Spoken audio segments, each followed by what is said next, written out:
My wife mocked me as a 3 minutes joke at dinner. I packed my bags, filed for divorce, and built a new life of freedom, dignity, real love and power. My wife's voice, dripping with mockery, had just announced to our 4 closest friends that I couldn't last 3 minutes in bed. The wine glasses froze mid-air. Time stopped. Her words hung in the air like a toxic cloud while she sat there smirking at her own cruel joke. 10 years of marriage reduced to a public humiliation. I maintained my composure, forcing a tight smile while rage and betrayal burned through my veins. Our friends awkwardly laughed, then quickly changed the subject. But the damage was done. I saw it in their eyes. Pity, embarrassment, judgment. This wasn't the first time she'd belittled me. But it was the first time she'd done it so publicly, so deliberately. Throughout dinner, I said little, observing her as she continued drinking, flirting with our friend's husband, touching his arm repeatedly. Something fundamental had broken inside our relationship, and in that moment, I knew exactly what needed to happen. The drive home was silent. She was tipsy, scrolling through her phone, completely unaware of the storm brewing inside me. As we entered our house, she kicked off her heels and headed straight for the bedroom, already forgetting what she'd done. "We need to talk about what just happened," I said, my voice steady and cold. She turned, rolling her eyes. "Oh, please, it was just a joke. Don't be so sensitive. You humiliated me in front of our friends. You mocked something intimate between us and turned it into public entertainment." She scoffed, waving her hand dismissively. Everyone was laughing. "It's not a big deal." "It is to me," I replied, stepping closer. "And this isn't isolated. You've been increasingly disrespectful for months now, the cutting remarks, the eye-rolling, the dismissive attitude." Her face hardened. "Well, maybe if you satisfied me properly, I wouldn't need to joke about it." The coldness in her eyes told me everything I needed to know. This wasn't love. This wasn't respect. This was contempt, pure and undisguised. "I won't be spoken to like this," I said firmly. "Not by anyone, especially not my wife." "What are you going to do about it?" she challenged, crossing her arms with a smirk that suggested she thought I was too weak to act. "You'll see," I replied calmly. "I suggest you sleep in the guest room tonight." "This is my bedroom too," she snapped. "Not tonight it isn't," I stated, holding her gaze until she finally huffed and stormed out. I locked the door behind her and sat on the edge of our bed, my decision crystallizing with perfect clarity. I wouldn't yell. I wouldn't beg for respect. I would simply remove myself from a relationship where I wasn't valued. The woman who had vowed to love and honor me had just shown me who she truly was, and I believed her. Tomorrow would mark the beginning of my new life. 3 minutes. I'd show her how 3 seconds was all it would take to end our marriage and how quickly I could upgrade to something better. I barely slept that night, my mind clear and focused despite everything. At dawn, I rose and methodically packed my essential belongings, suits, documents, personal items. I'd come back for the rest later with a moving company. I transferred half our joint account funds to my personal account, fair but protecting myself. When I emerged from the bedroom, she was waiting in the kitchen, hair disheveled, makeup smeared, looking suddenly smaller than the night before. The morning light wasn't kind to her hangover, or to the realization dawning on her face that something was different. "What are you doing with those bags?" she asked, her voice uncharacteristically uncertain. "I'm leaving," I replied simply, setting my luggage by the door. Last night made things perfectly clear. Her expression shifted instantly from confusion to panic. The mask slipped and the manipulation began. "Baby, I was drunk. It was a stupid joke. You know I didn't mean it." "You knew exactly what you were doing," I countered calmly. "And it wasn't just last night. It's been months of disrespect, constant criticism, and public humiliation. I've kept track, actually." I pulled out my phone and began reading from my notes. 3 weeks ago, you told your sister I was financially incompetent, despite the fact that my income pays for this house. 2 months ago, you interrupted me repeatedly during dinner with my boss. Last month, you accidentally showed your friends our private messages. Her face flushed with anger. "You've been keeping notes on me? That's insane. It's called self-preservation. When someone consistently makes you doubt your own experiences, you start documenting reality." Realizing anger wasn't working, the tears came next, right on cue.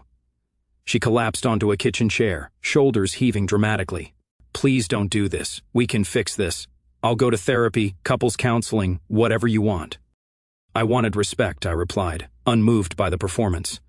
I wanted a wife who built me up instead of tearing me down. I wanted a partnership, not a power struggle. She rushed toward me, trying to wrap her arms around my waist. I stepped back firmly, maintaining physical distance. Her eyes widened at the rejection. "You can't just throw away 10 years over one comment," she pleaded. "I'm not. I'm responding to a pattern, and I've made my decision." Her tears vanished instantly, replaced by cold calculation. "If you leave, you'll regret it. You think anyone else will put up with your issues? I know all your weaknesses." "That's exactly the problem," I said, picking up my bags. "A true partner would help strengthen your weaknesses, not use them as weapons." Her voice turned venomous. "You walk out that door and I'll make sure everyone knows what kind of man you really are." I turned back to face her, feeling strangely calm. 3 minutes, that's what you mocked last night. And it took me just 3 seconds to decide this marriage is over. "You need me," she hissed, desperation cracking through her anger. "No, I needed a wife who respected me. You're not that woman anymore." I walked out, closing the door firmly behind me. My phone immediately began vibrating with texts and calls from her, but I didn't look back. In the car, I blocked her number and drove to the luxury hotel I'd already booked. By noon, I contacted a divorce attorney and scheduled a meeting for the following day. The relief I felt was immediate and profound. I hadn't realized how much weight I'd been carrying until I set it down. That evening, watching the sunset from my hotel balcony, I felt something I hadn't experienced in years: freedom and the quiet dignity of choosing myself. The meeting with my attorney the next morning was productive and straightforward. A no-nonsense woman with 20 years of experience, she listened carefully as I explained the situation, occasionally making notes on her leather-bound pad. "You've done everything right so far," she assured me, "documenting the pattern of behavior, protecting your finances without emptying the accounts, leaving without confrontation. Many clients come to me after they've already made critical mistakes. We discussed strategy, timelines, and expectations. With her guidance, I sent a formal separation notice to my soon-to-be ex through legal channels. No direct contact, no emotional leverage for her to exploit. "She'll try to reach you through mutual friends," my attorney warned. "Be prepared." She was right. By afternoon, the texts began flooding in from our social circle. Some genuine concern, but mostly her proxies repeating her narrative. She was devastated. She didn't mean it. I was overreacting. Could they arrange a meeting between us? I responded politely but firmly to each one. "I appreciate your concern, but this is between me and her.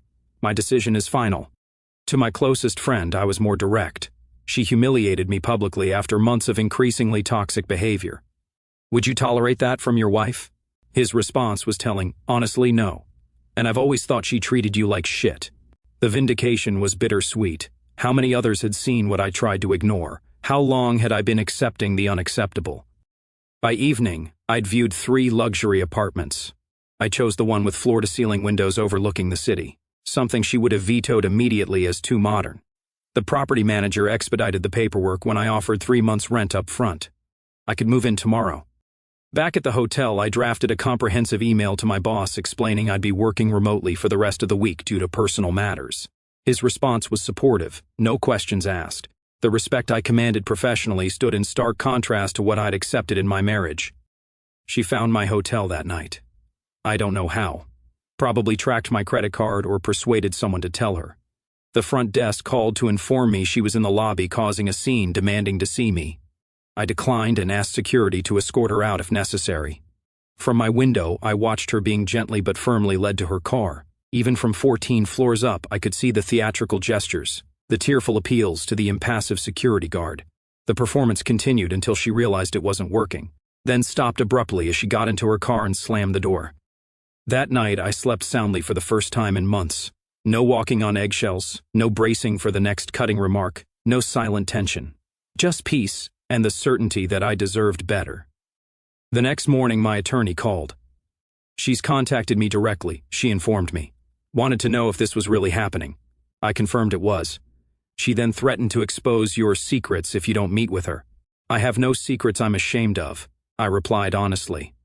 "That's what I told her," my attorney said, satisfaction evident in her voice. I also informed her that harassment and blackmail attempts would reflect poorly in court. She hung up on me. I laughed for the first time in days, a genuine liberating laugh. Her weapons were useless now. The fear of losing her, of conflict, of change, all gone. All that remained was the clear path forward and the growing recognition of my own worth. In just 2 days, I had dismantled a toxic decade and laid the foundation for something new, and I was just getting started. 3 days after walking out, I attended the industry conference I'd scheduled months ago. Initially, I'd considered canceling. My mind was occupied with apartment arrangements and divorce proceedings, but my attorney advised maintaining normal professional activities. "Show the court you're stable and responsible," she said. "And frankly, the distraction might do you good." She was right. The moment I stepped into the convention center, my focus shifted to business. The familiar rhythm of networking, panel discussions, and innovation talks pulled me away from personal turmoil and back to my professional element. Here, I was valued. Here, my opinions mattered. During the keynote panel on emerging market strategies, I asked a question that sparked an extended discussion. Afterward, as attendees mingled over coffee, someone approached me. "That was an excellent point you raised about international compliance frameworks. I've been arguing something similar at my firm for months." She was striking, confident posture, intelligent eyes, and a smile that suggested genuine interest rather than social obligation. She introduced herself as a senior consultant for a rival firm. We exchanged business cards and fell into easy conversation about regulatory challenges and market expansions. "Would you like to continue this over lunch?" she suggested after 20 minutes of engaging discussion. "There's an excellent restaurant across the street." Over lunch, our conversation broadened from business to personal interests, books, travel, philosophy. Her questions were thoughtful, her listening attentive. She didn't interrupt or dismiss my viewpoints. Instead, she built upon them, challenging me intellectually rather than personally. When she disagreed with me on investment approaches, she did so with respect, presenting counter-arguments rather than insults. The contrast with my soon-to-be ex couldn't have been more pronounced. "You mentioned earlier you're staying at the Grand rather than commuting home," she noted as we finished dessert. "May I ask why?" "Most locals I know prefer to sleep in their own beds during conferences. I considered deflecting, but opted for honesty. I'm in the middle of a separation. Moved out a few days ago, actually." I watched for the reaction, pity, discomfort, opportunistic interest, but saw only straightforward acknowledgement. "That must be challenging," she said simply. "Especially with everything else on your plate." "It was the right decision," I replied. "Sometimes removing yourself from toxicity is the only way forward." She nodded. "I respect that. It takes courage to walk away, even when staying is more painful." As we parted ways after lunch, she suggested meeting again the following day to continue our discussion on emerging markets. I agreed, appreciating both her professional insights and personal demeanor. Back at the hotel, I found a package waiting. My ex had sent over photographs of us, concert tickets for a show we had planned to attend, and a tearful handwritten letter. The desk clerk looked uncomfortable. "She insisted I give this to you personally," he said. "Said it was urgent." I thanked him, took the package to my room, and placed it unopened in the trash. Her timing was too convenient. Somehow she'd learned about the conference and calculated this emotional ambush. More manipulation, more attempts to regain control. My phone pinged with a text from an unknown number. "Did you get my package? Please call me. We need to talk." I blocked the number without responding and focused on preparing for tomorrow's conference sessions. That evening, I received an email from the consultant with a fascinating article relevant to our discussion. I read it thoroughly, making notes for our meeting tomorrow. For the first time in years, I felt genuine intellectual stimulation from a woman's company. No emotional games, no subtle undermining, just mutual respect and shared interests. Whether this developed into anything more wasn't important yet. What mattered was recognizing the stark difference between healthy interaction and what I'd normalized for a decade.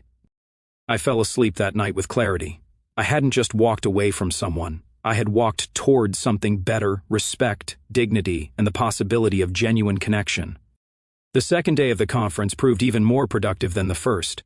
My presentation on adaptive market strategies was well received, with several industry leaders approaching me afterward for further discussion. Throughout the day, I exchanged occasional glances with the consultant across crowded rooms, professional, yet underscored by mutual interest. Our scheduled lunch extended into an early dinner as we lost track of time, discussing everything from business ethics to favorite hiking trails. She was refreshingly direct, neither playing games nor seeking validation. When she spoke, she maintained eye contact. When she disagreed, she did so with substance rather than spite.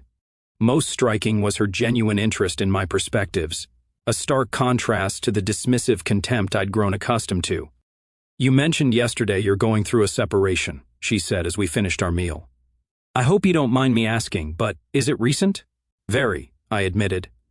Less than a week. She set down her glass thoughtfully. Then I should probably mention that while I've enjoyed our conversations immensely, I don't engage with people in active transitions. Professional collaboration, absolutely, but anything more would be unwise for both of us. Rather than feeling rejected, I respected her boundaries and self-awareness. I appreciate your directness, I replied, and I agree completely. The last thing I need right now is to rush from one situation to another, she smiled. Keep my card. When the dust settles, I'd be interested in continuing our discussions, professional or otherwise. As we parted ways outside the restaurant, my phone buzzed repeatedly, 6 missed calls from various friends, and a text from my closest friend. Your ex is at my house. She's been drinking and making wild accusations. Says you're having an affair. What's going on? I stepped away from the restaurant entrance and called him immediately, explaining the situation. There's no affair. I met someone at the conference professionally. We've had lunch. That's it. She's showing everyone photos of you two together, he said. Someone at the conference must have taken them and sent them to her. I felt a flash of anger at this invasion, but maintained my composure.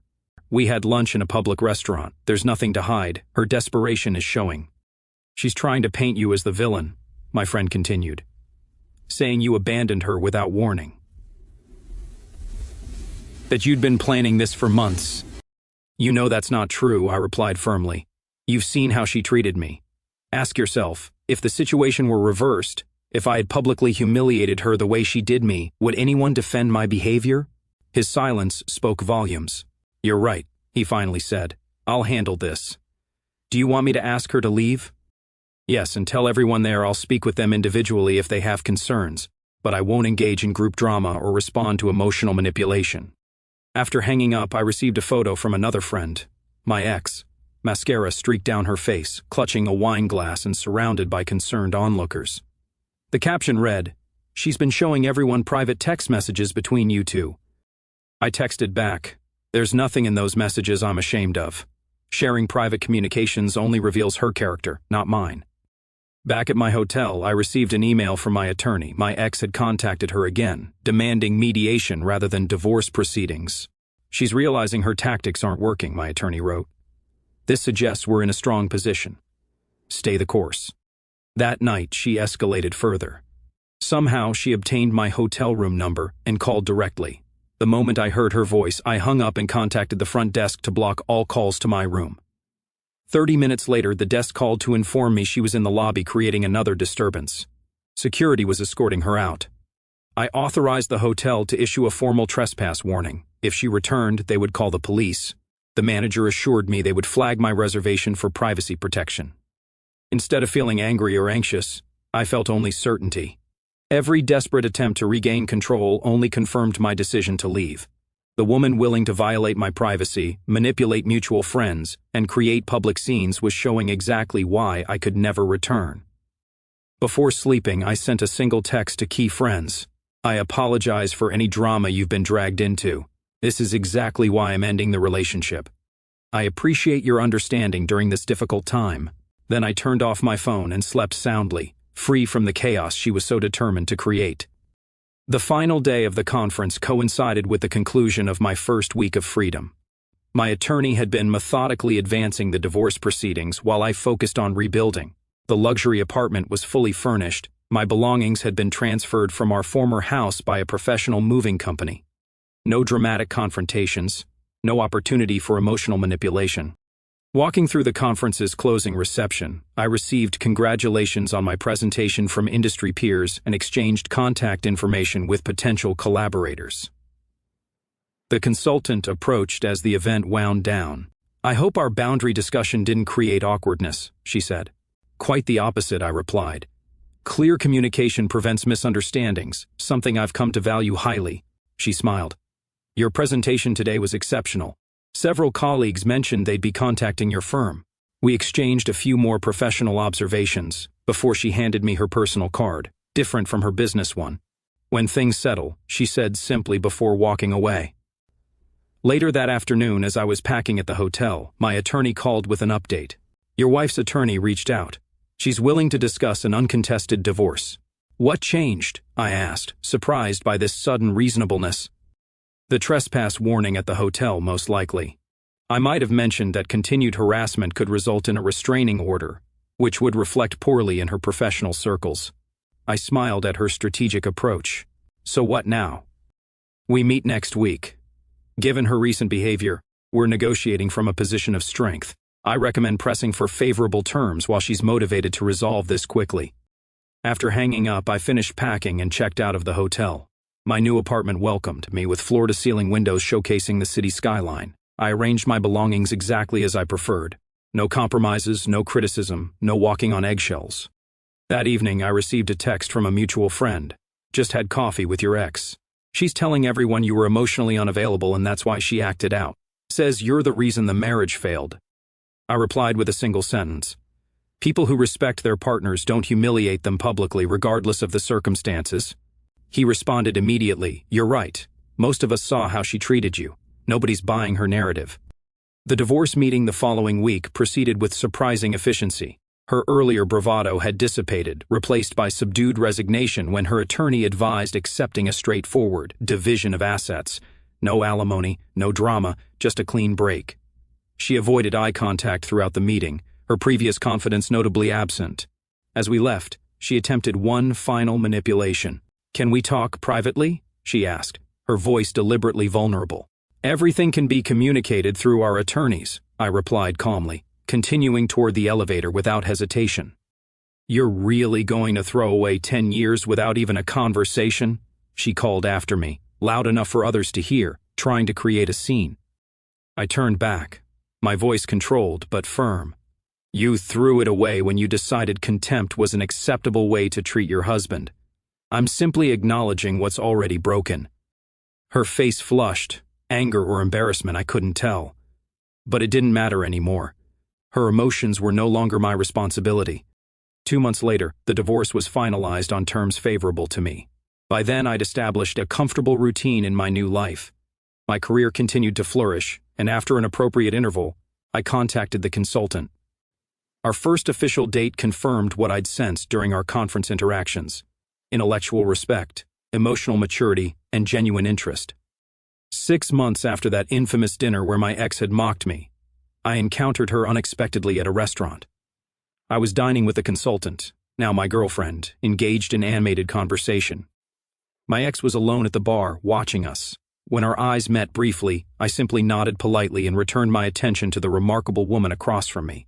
As we left, my girlfriend squeezed my hand. Ex? She asked perceptively. Ancient history, I replied, stepping into the future I'd created by valuing myself enough to walk away. 3 minutes of mockery, 3 seconds to decide, 3 days to begin again. Sometimes the most powerful thing a man can do is simply refuse to accept disrespect and instead create the life he truly deserves. Our story has come to an end. If you've made it this far, how about subscribing to our channel? It helps us immensely. I've selected 2 other videos for you that I'm sure you'll enjoy. Feel free to click on them. I'll be waiting for you in the next story. Looking back 6 months later, sitting in my new apartment with the city lights stretching out beneath me, I sometimes catch myself wondering how I lived in that slow poison for so long. The silence here isn't empty, it's full of peace. There are no sudden sharp comments waiting around the corner, no eye rolls disguised as jokes, no feeling that I have to shrink myself to keep the peace. For the first time in a decade, I wake up without a knot in my stomach. That alone feels like a miracle. I used to think love meant endurance, that if I just tried harder, explained better, absorbed the next insult with grace, she would eventually see my worth. I confused patience with self-betrayal. Every time she mocked me, dismissed me, or turned my vulnerabilities into weapons, I told myself it was temporary, that tomorrow she'd remember who I really was. But contempt doesn't take vacations. It only grows when you feed it with silence and second chances it never deserved. Leaving wasn't loud. There was no screaming match, no shattered plates, no dramatic last stand. It was quiet, deliberate, surgical. And that quietness terrified her more than any explosion ever could. In 3 seconds, I chose myself, and in those 3 seconds, I reclaimed 10 years of dignity I had slowly handed over. The moment I closed the door behind me, I felt the weight lift, not all at once, but enough to breathe deeply for the first time in years. People keep asking if I'm angry. I was for a moment, but anger burns out quickly when you realize it's no longer useful. What lingers is clarity, and an almost overwhelming gratitude. Gratitude for the friends who finally spoke the truth they'd been holding back. Gratitude for the attorney who treated my self-respect as non-negotiable. Gratitude for the woman who now sits across from me at dinner and listens like my words actually matter. Mostly, gratitude for the man I'm becoming. The one who knows, without a shred of doubt, that respect isn't something you beg for. It's something you require, from others, and hardest of all, from yourself. I'm not the same person who sat frozen at that dinner table while my wife laughed at my expense. That man died somewhere between the humiliation and the moment I decided I would never accept it again. What rose in his place is calmer, clearer, and unafraid to walk away from anything that demands he diminish himself to stay. If you're reading this, and some part of you recognizes that knot in your stomach, that voice telling you it's not that bad while something inside screams that it is, listen to the scream. You don't need a grand exit. You don't need permission. You only need 3 seconds of unbreakable certainty that you are worth more than the crumbs someone has convinced you are a feast. I lost a marriage, but I found my self-respect. And I look at my life now. Quiet mornings, honest conversations, plans made without fear of criticism. And I know, without question, that I didn't lose 10 years. I invested them in learning the most valuable lesson a man can learn. The moment you refuse to tolerate disrespect is the moment you begin to live. 3 minutes of mockery, 3 seconds courage, a lifetime of peace. I'd make that trade every single day.